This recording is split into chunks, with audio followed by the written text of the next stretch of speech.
Alright, we beat yet another mission and started yet another area. I'm gonna switch out my graffiti, unfortunately not to character graffiti this time. Or at least right now, because I don't have any other characters right now. We got frogs everywhere, and I was gonna describe something, but we've got something a little more pressing going on right now. We've got someone new, so that issue of characters, not really a big deal. This is Mew. Mew is our first optional character, technically, although I don't know why you'd refuse them.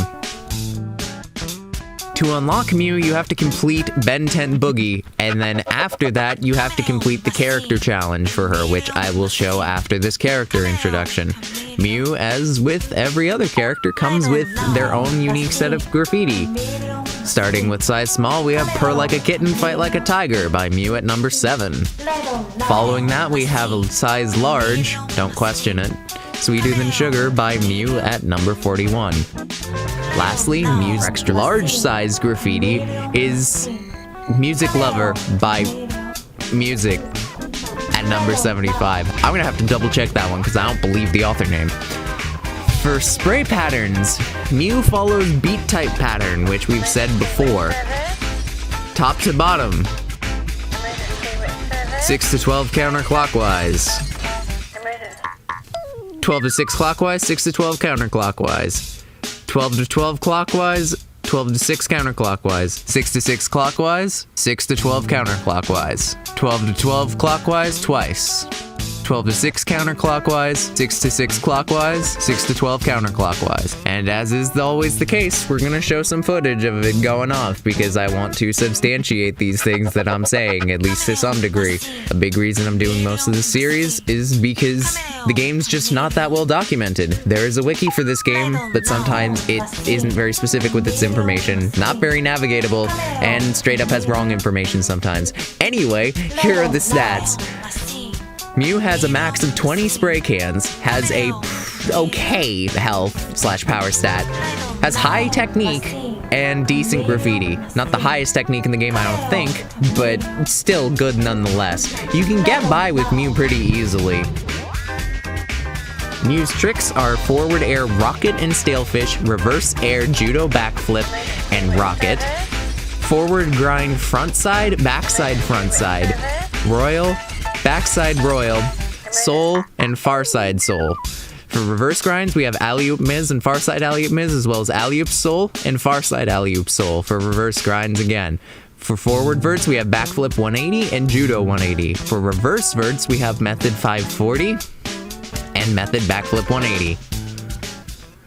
Now we get to move on to the challenges. This is the first time we're seeing it, so I might as well use this voice of mine to describe it now, because I hate silence apparently. Every character comes with their own challenges, which are basically just a couple objectives you have to do.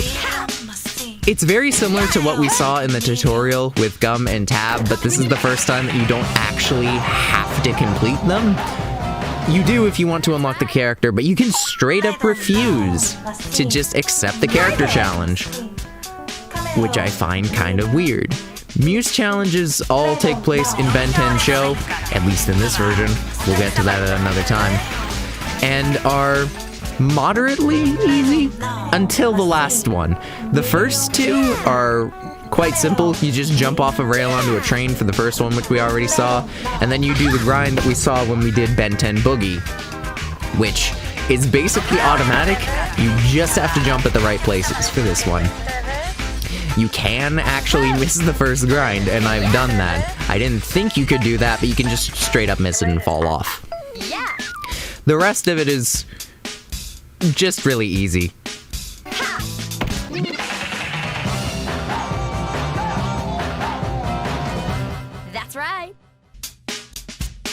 What is not easy is this one. The AI makes it look easy, but it's not.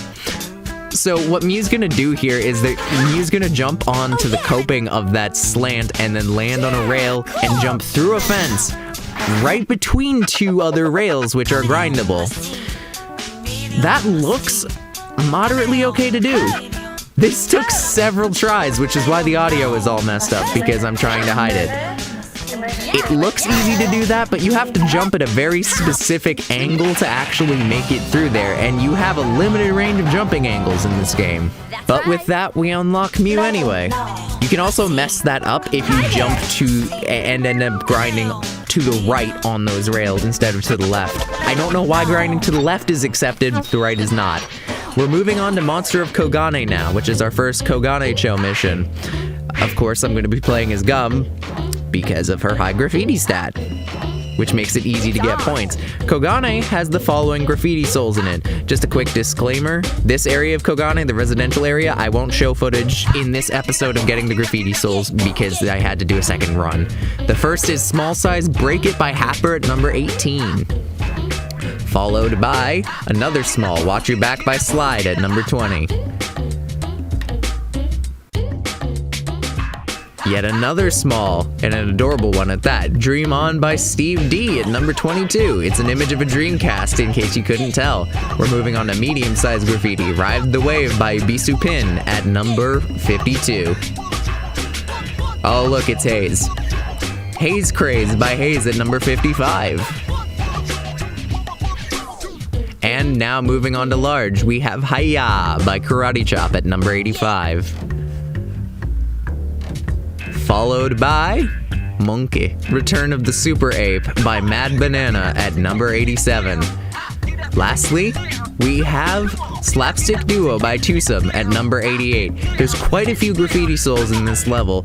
Technically, you don't have to get them all in one run. However, I'm gonna try to get as many of the graffiti souls as early as possible.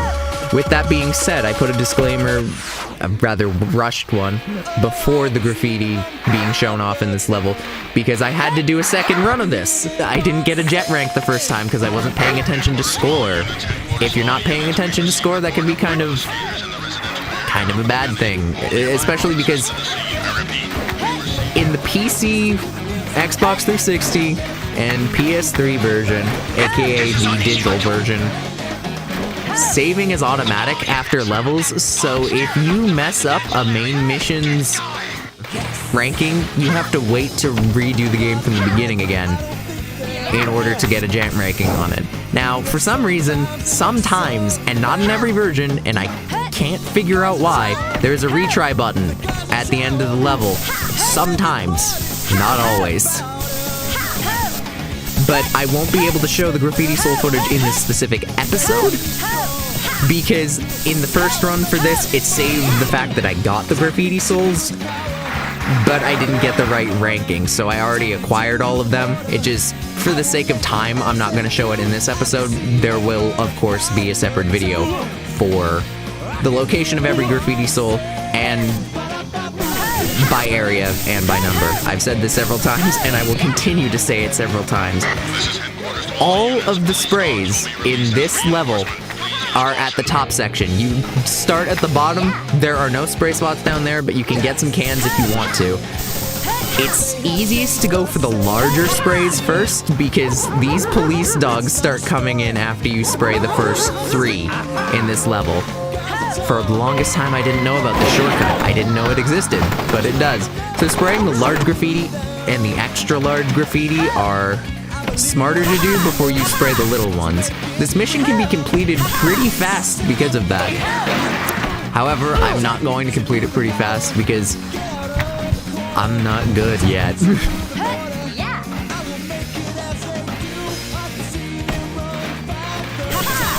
So, once you spray enough in this level, they send in military helicopters, which can shoot missiles at you. I don't know what the deal with this game and disproportionate response to crime is, but this game has it, and it's pretty cool. I think the reason I remember the reason I took a while for getting ranks in this.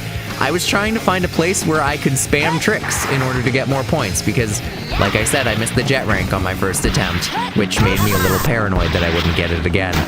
You can also spray the helicopters, which is supposed to make them crash. I don't remember if they respawn or not. This route that I'm taking here, you can actually find 2 graffiti souls down it. You won't in my footage because I'm great, but That island there, that patch of land has a graffiti soul on it, and the end of this grind rail, like the very end, once you get to the jump to the boat, which you'll see in a second, also has a graffiti soul. If I'm gonna take the effort to describe the location of every graffiti soul, there's also one under the like outcropping of the house in the canal at the beginning, which you can get pretty easily by just walking along the stairs and then doing a wall ride. I'm still grinding out points, aren't I? Yep. There is a graffiti soul in a back alley at the top section. There's a graffiti soul behind the gas tower. And there is a graffiti soul on the upper left section where you have to climb a bit of scaffolding and rails to get a graffiti soul. There's one inside a house on the lower section as well. I know these this auditory description is probably not particularly helpful, but it's the best I have for this footage right now because it's good. Again, there's going to be a separate video showing the locations mostly because I just want to.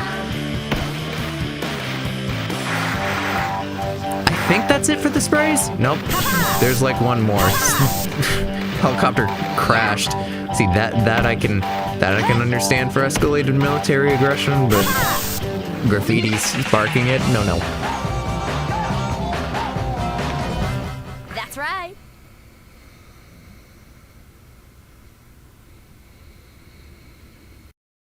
Let's get scratching.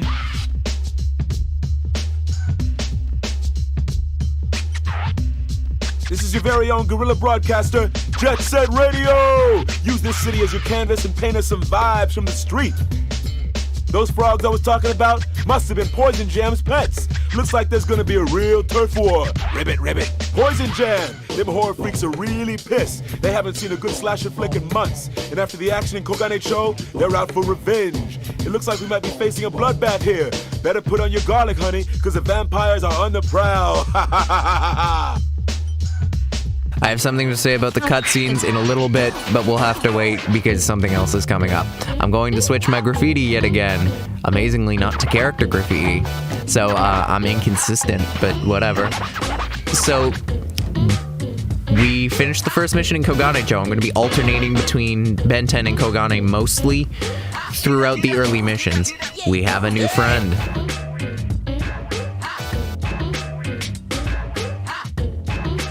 This character is Garam.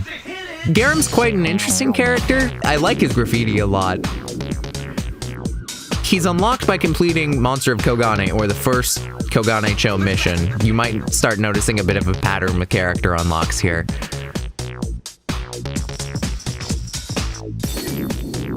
For graffiti, Garam has Freaky Deaky by Garam at number 6 for his size small. For his size large graffiti, Garam has Man with a Plan at number 40. And for his extra large graffiti, Garam has Let's Play Ball by Tokyo Underground at number 74. For spray patterns, we have tab type, which goes as follows. Stage 1, bottom to top. Stage 2, top to bottom. Stage 3, 6 to 12 counterclockwise. Stage 4, 12 to 12 clockwise. Stage 5, 12 to 6 clockwise, 6 to 12 counterclockwise. Stage 6, 12 to 6 counterclockwise, 6 to 6 counterclockwise. Stage 7, 6 to 6 clockwise, twice.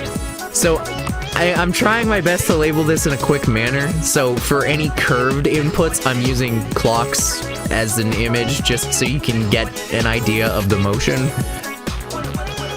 Just because it's kind of weird with the circular motion to describe. Oh, he did a flip. Okay. For stats, Garam has some pretty decent stats. 30 max cans, a fairly high health stat, which is proportional to power. Decent technique, but low graffiti. The early unlocked characters are fairly comparable to both Gum and Tab respectively. For tricks, Garam has Abstract 360 and Judo Backflip for his forward airs. For reverse air, he has 720 and Backflip. For forward grind, full torque. backside full torque, unity, backside unity, X, and farside X for reverse grinds. He has porn star and farside porn star, and soil and farside soil. For forward verts, 540, and stalefish 180. For reverse verts, we have judo 180 and misty flip. And that's everything for Garam, except how you unlock them. Garam's got a couple of challenges just in this first, more than the first area of Kogane, so we'll get a preview of spots, or a spot from a later level. Yeah, just one. But you will get a preview of it. If you didn't know how to wall ride before, you just jump at a wall, and if you have the right angle, you'll wall ride it. The game's very generous with the angles you can wall ride at, so long as you just don't hit it head on, you'll be fine. The next thing that Garam's gonna show is just a little jump path that you can get a little bit of score on, or just use for mobility from going from the top to the bottom. It's not something you'll use a ton, but it is helpful to know that in some instances, just this particular route. Nice. This one, out of all the things, I find this one bizarrely harder to do than the next challenge for Garam, which we'll see in a second. It shouldn't be, but I just find it that way. The last challenge for Garam takes us to a sewer, and he fathoms we can't do this. So this one is particularly interesting because it requires a lot of kind of precise jumps, and if you jump after this wall ride, you will fail. You will fail the mission and have to restart, or fail that specific challenge and have to restart. However, if you just do the wall ride and then stop, you're all good. It's important to note that just for saving yourself some time, don't jump at the end of it. I've made that mistake a lot.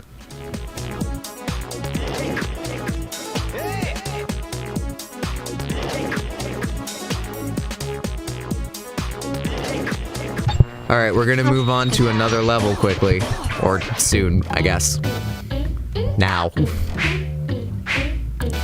We're going back to Ben 10, and this area is Gekijomae. For small graffiti, we start with Ghosty by Pray and Spray at number 25. Moving on to size large, we have Hunt and Gather by Compile at number 57. Another size large, we have Chill Out by Yaman at number 58.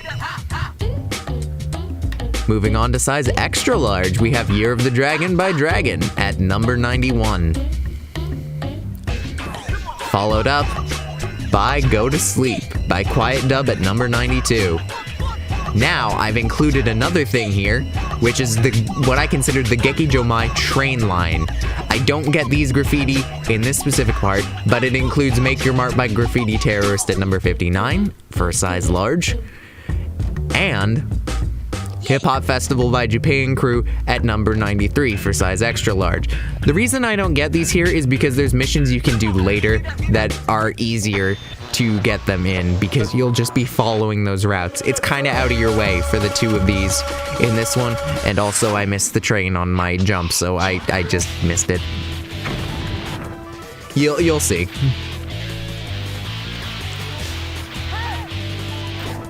Like magic, I just fall off.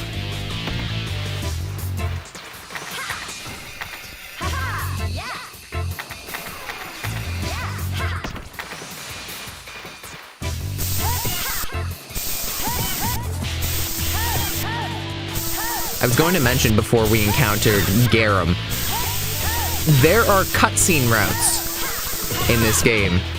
Rather limited cutscene routes, but there are differences depending on the order in which you play the missions, primarily between Bentencho and Kogane-cho.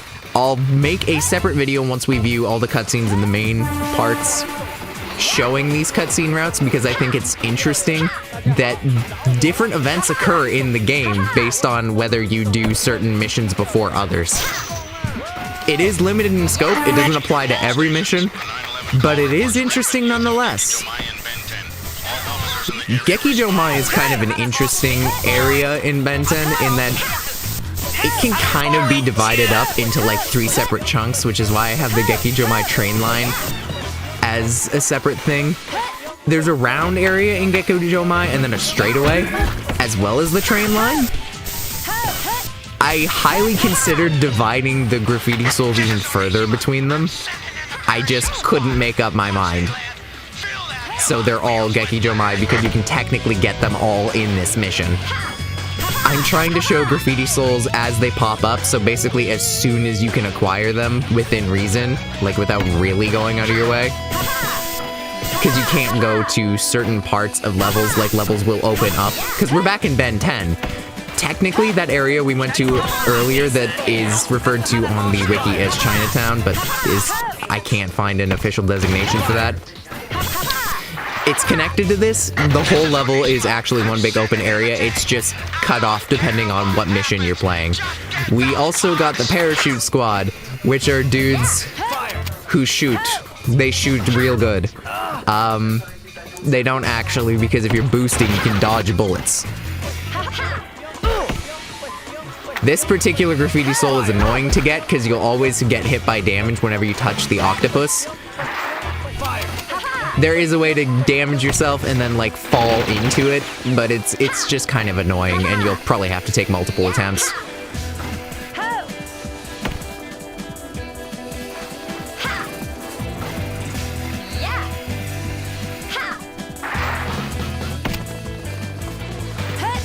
Alright, now we're moving on to the straight. Okay, I guess I got shot. We're moving on to the straightaway now, which is kind of easier to go over, but has its own set of obstacles, particularly in this mission that we'll see in a second. There's quite a few cars which have separate collision, which I find kind of interesting. Not all games would, like if they're bunched up, would have separate collision. I missed the graffiti soul. Very cool, very nice. So I knocked over Onishima and I sprayed him. I mentioned that in an earlier episode that you can do that and that he throws oh, there are the tanks. Onishima throws a temper tantrum every time you do, and I find that infinitely amusing. So yeah, disproportionate military response. They're throwing tanks at us now. They've got explosives, which function very similarly to both the missiles from the helicopters and the tear gas from the SWAT team. They can stun you and they'll damage you for a lot. It's, of course, this game is gonna have rising difficulty because it's a video game, but I always find it amusing how, like, extreme the response to vandalism is in this game. Just like, if you take even a second to think about it logistically, it becomes ridiculous.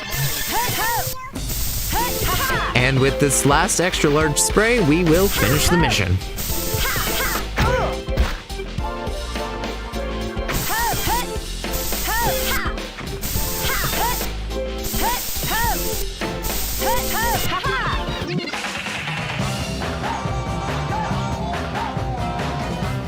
That's right. Let's get scratching.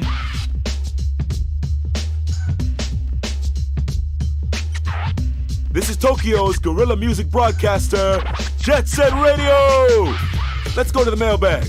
A letter from Mr. Osaki asks, how do I get rid of these nasty roaches? Easy, just burn your house down! Benton Cho is ablaze with the GG's graffiti. It's even brighter than the neon lights. After their territory was attacked, them noise tanks ran amok. Their circuits must be fried or something. Maybe they'll be eating dinner for breakfast. I heard a rumor they got some kind of secret. Why don't you check it out?